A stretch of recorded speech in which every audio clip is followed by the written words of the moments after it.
I moved back home and started working at a cell phone company, and we had name tags and all of that stuff, and in the Midwest it just seemed that there were a lot of customers who were really rude about my gender, and would basically call me it, and would kind of use my gender to throw at me when they were angry about something cell phone related.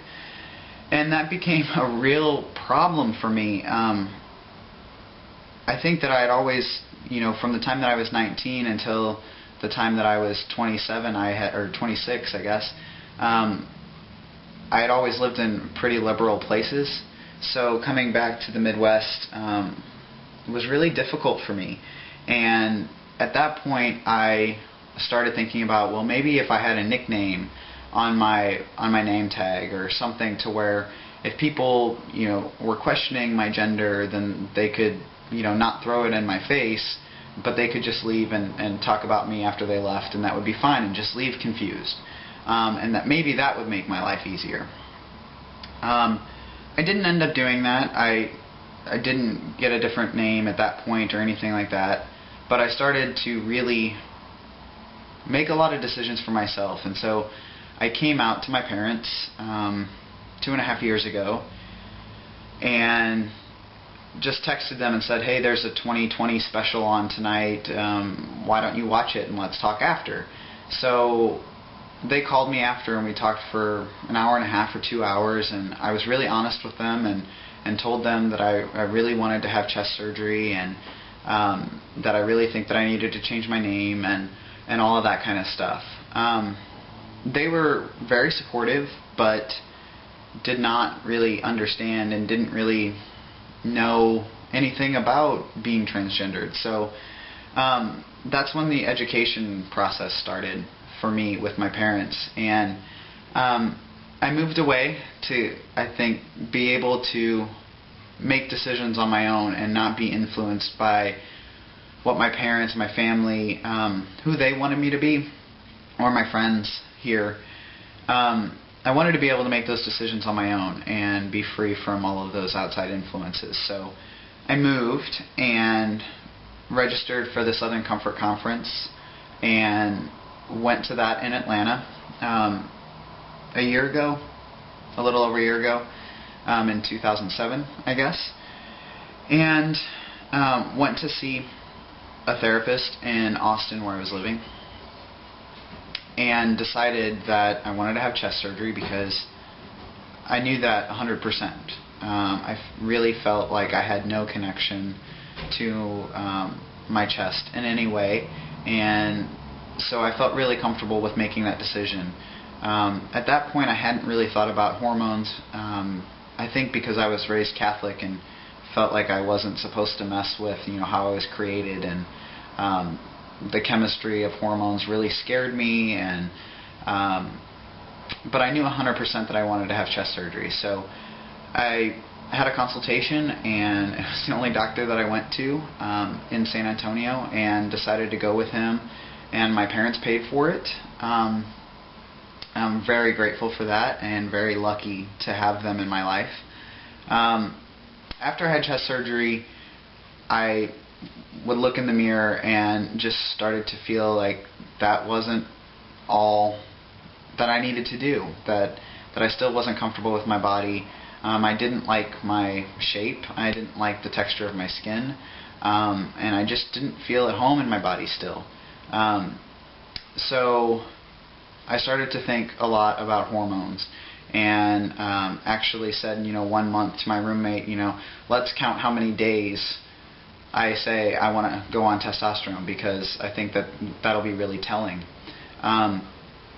So I moved to Atlanta, and I saw a therapist and really wanted to figure out if that's what I wanted to do. I think that me going to a therapist and saying that I wanted to figure this out was not about figuring anything out. I already knew what I wanted. I just had to get to a place where I could allow myself to make that decision. And I think that, I don't know if it was Charlie or somebody on here had said that just think about if you were on a deserted island by yourself, how would you want to see yourself?